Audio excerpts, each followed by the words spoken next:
Good morning students, welcome to bio class with Anil Varma sir.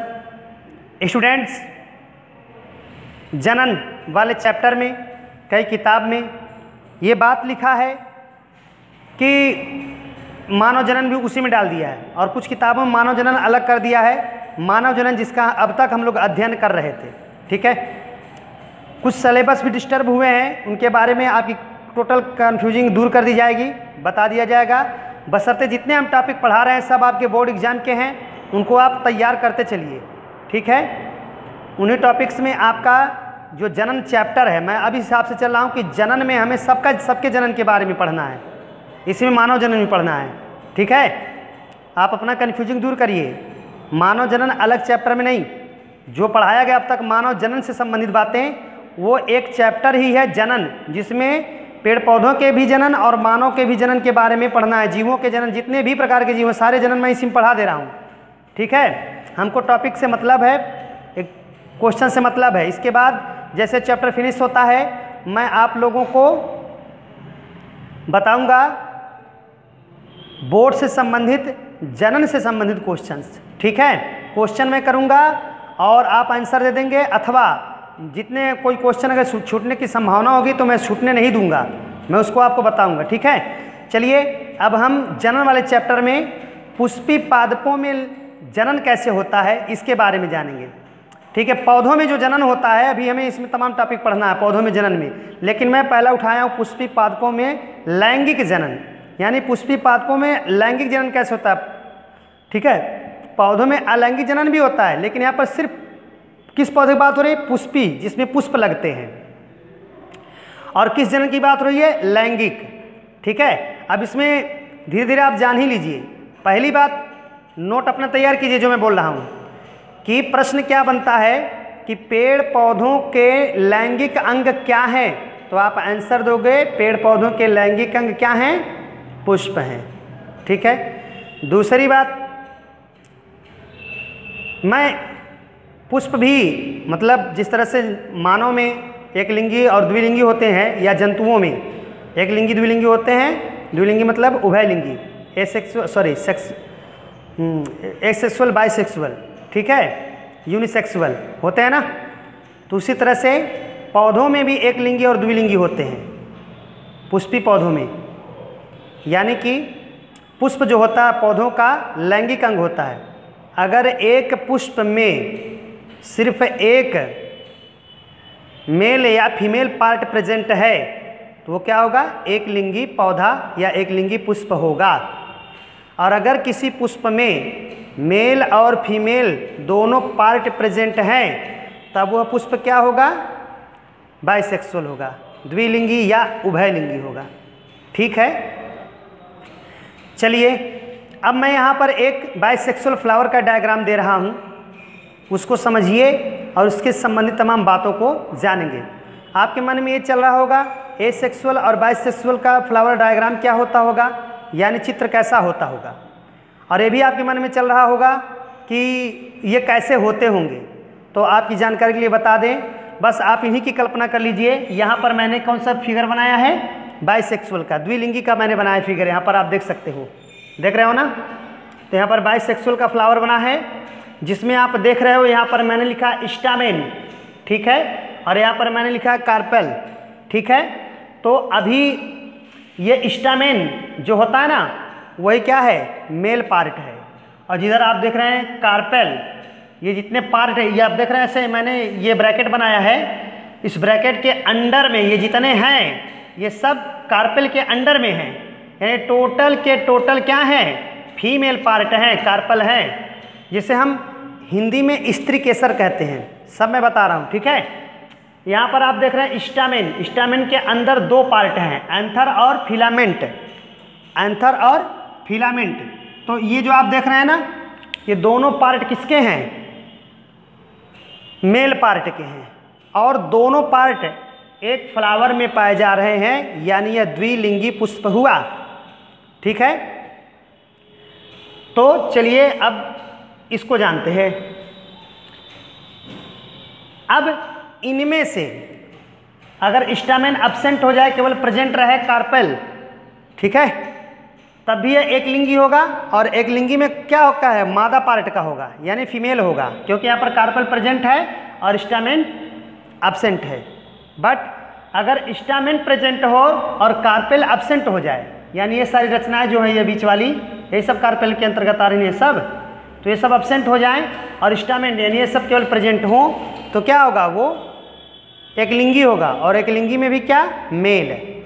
ठीक है, चलिए अब हम बात करेंगे, लेकिन यहाँ पर तो ऐसा है नहीं, यहाँ पर दोनों प्रेजेंट है, स्टामेन भी और कार्पेल भी।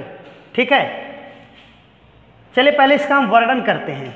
जब इसका हम वर्णन करेंगे तो बहुत सारी बातें समझ में आएंगी। तब मैं बताता हूँ कि एक लिंगी और उभय लिंगी या द्विलिंगी पुष्प की पहचान क्या है। ठीक है, चलिए अब मैं थोड़ा साइड हटकर आपको पूरा फिगर दिखा रहा हूँ।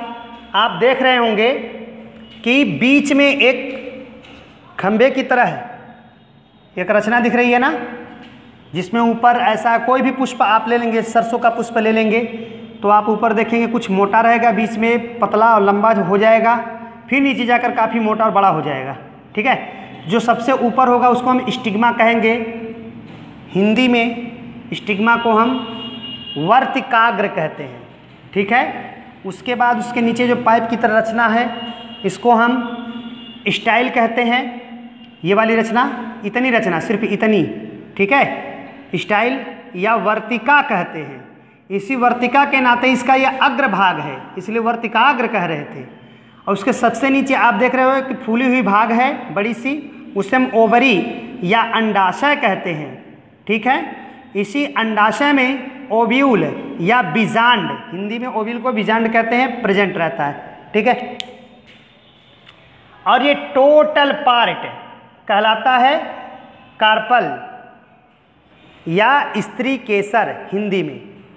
ठीक है, नाम से स्पष्ट हो गया, स्त्री केसर मतलब स्त्री का पार्ट हो गया, यानी फीमेल पार्ट हो गया।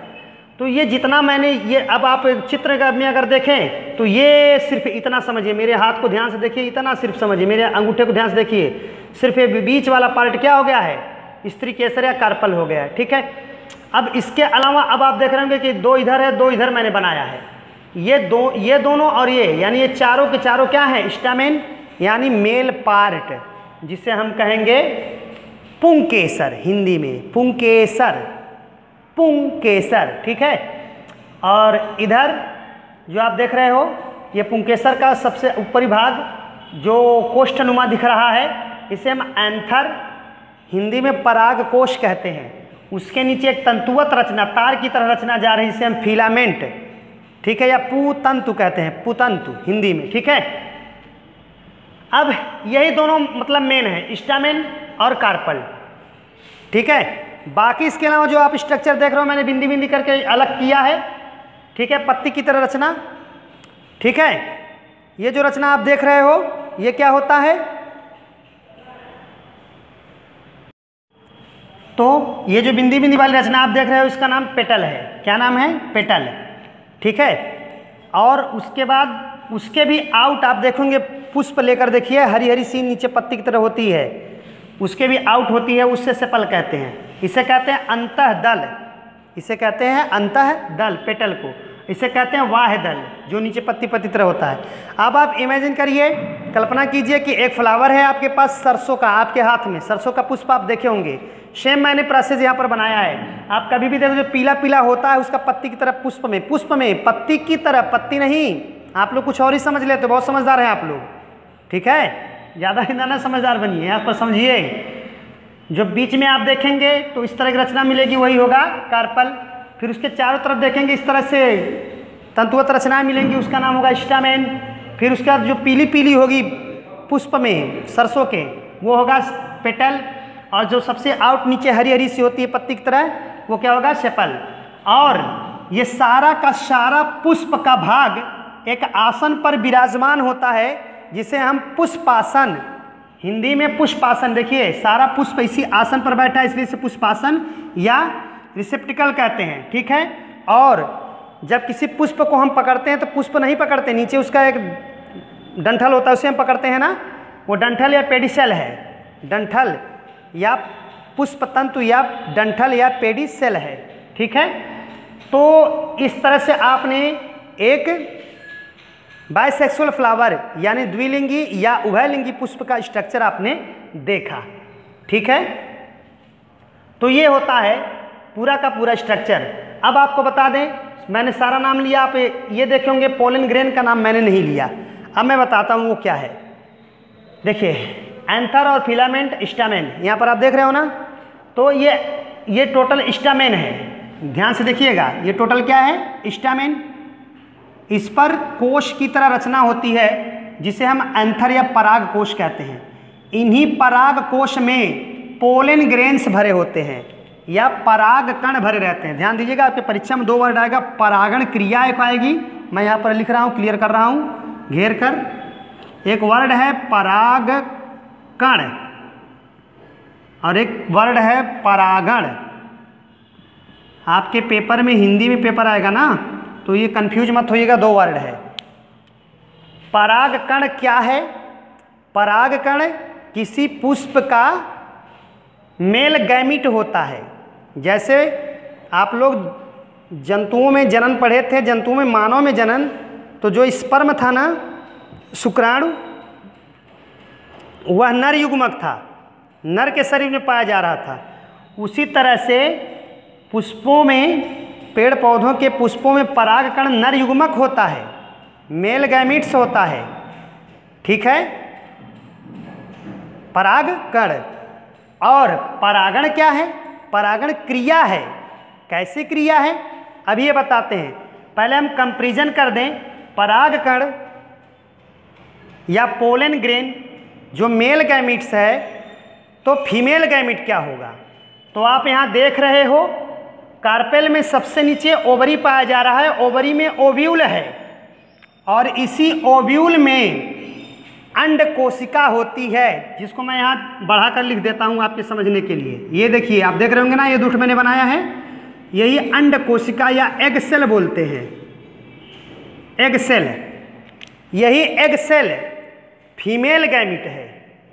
अब तो आप समझ गए होंगे कि मेल गैमीट और फीमेल गैमीट एक फ्लावर में क्या होता है, ठीक है। तो ये क्वेश्चन भी उठाया है कई बार, इसको भी दिमाग में रखिएगा, ठीक। तो यानी मेल गैमीट फीमेल गैमीट किस लिए बने होते हैं? फर्टिलाइजेशन के लिए बने होते हैं, ताकि जाइगोट बने, ठीक है। तो फर्टिलाइजेशन के लिए बने होते हैं, यानी कि हम इसमें फर्टिलाइजेशन भी पढ़ेंगे।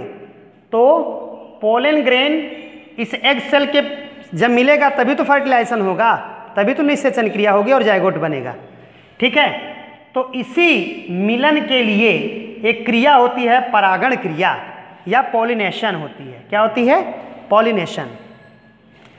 तो चलिए बताते हैं पॉलिनेशन क्या है। पोलन ग्रेन का एंथर से निकल कर पोलन ग्रेन का यानी परागकण का एंथर यानी कि परागकोश, ये परागकोश है ना, ये परागकण कहाँ पाए जाते हैं? परागकोश में पाए जाते हैं। ये प्रश्न पूछा हुआ है। तो परागकोश में परागकण भरे हैं, ठीक है। तो पोलन ग्रेन का एंथर से निकलकर स्टिग्मा यानी कि वर्तिकाग्र तक, यहाँ तक, ये देखिए आप, मैं आपको ऐसे समझा रहा हूँ, ये पोलन ग्रेन से यहाँ निकलकर स्टिग्मा आप में आते हैं, ठीक है। तो पोलन ग्रेन का निकलकर स्टिग्मा तक आने की क्रिया, निकलकर स्टिग्मा तक आने की क्रिया क्या कहलाती है? पॉलिनेशन कहलाती है, परागण क्रिया कहलाती है, ठीक है। तो परागण क्रिया इस तरह से होता है, यानी कि पोलन ग्रेन से यहाँ निकलकर स्टिग्मा तक आएंगे, पोलन ग्रेन यानी परागकण निकलकर वर्तिकाग्र तक आएंगे, तो यह क्रिया क्या होगी? परागण क्रिया होगी। मैं हिंदी बोल रहा हूँ आपको समझने के लिए, क्योंकि प्रश्न आपका हिंदी में आना है, तो लेकिन जानना जरूरी है। अंग्रेजी भी क्या अंग्रेजी ही जानना जरूरी है। आगे चलिए, तो ये हो गई। अब परागण क्रिया कितने प्रकार की होती है? 2 प्रकार की, सेल्फ पॉलिनेशन और क्रॉस पॉलिनेशन, स्वपरागण और परपरागण।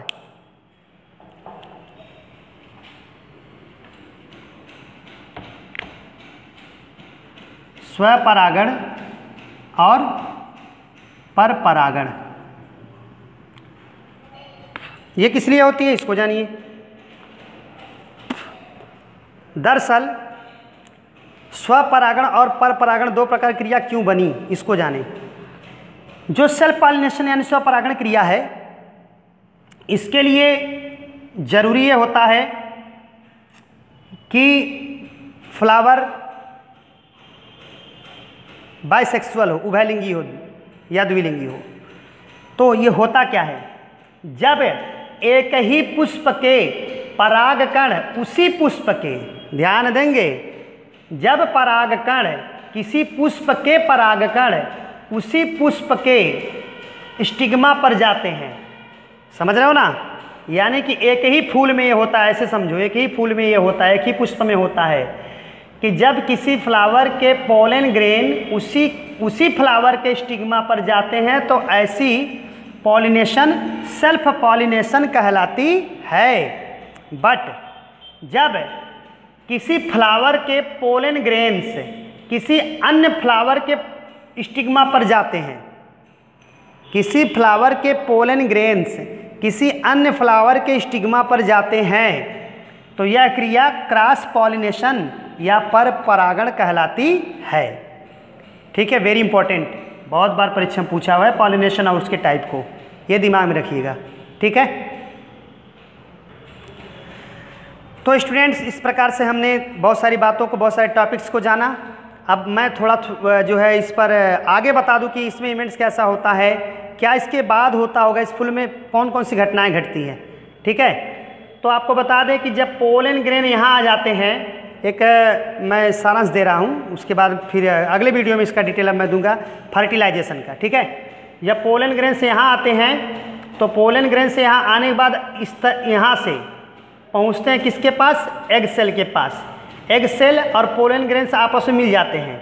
जब एग सेल पोलन ग्रेन्स आपस में मिल जाते हैं तो वहाँ पर जाइगोट बनता है, यानी फर्टिलाइजेशन हो गया। ठीक है, अब वह जाइगोट एम्ब्रायो का रूप लेता है, एम्ब्रायो मतलब भ्रूण बनता है, और वह डेवलप करते हुए धीरे धीरे फल का रूप लेता है।